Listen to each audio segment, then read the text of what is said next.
De levensgenieters, live in Noorderwien.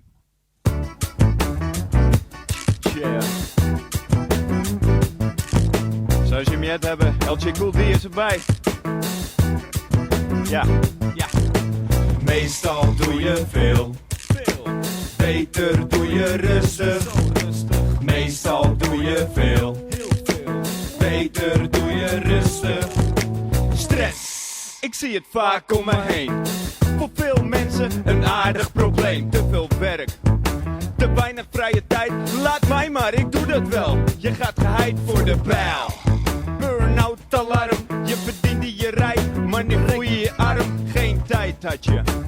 Voor je gezin, voor je vrienden in de kroeg. Nee, je dacht aan één ding, ching ching en dat is goed. Maar doe het met mate, hou signalen van je omgeving in de gaten. En praat daarover met je baas. Luister naar je lichaam, vertel dat het niet goed gaat. Hou je niet groot, durf voor jezelf te kiezen.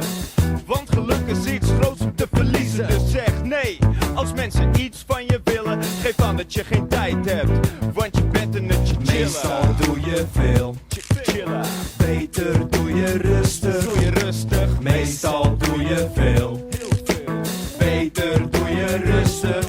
En je luistert nog steeds naar de R tot de A. En net als LJ heb ik mijn chill mode aan. Hang lekker in de studio, zoals gebruikelijk. De bron die muziek heet, raakt bij ons niet uitgeput. Check hem wat funk, soul van oude platen. De 70s en 80s, wat een gouden jaren. Maar weer terug naar het thema. Helaas, koop je geluk niet bij de HEMA. Je moet het zoeken en zult het vinden. Let op, geluk zit hem vaak in kleine dingen. Een sms'je, een brief of een goed gesprek. Uitgaan of het bezoeken van een goed concert. Volg je eigen route.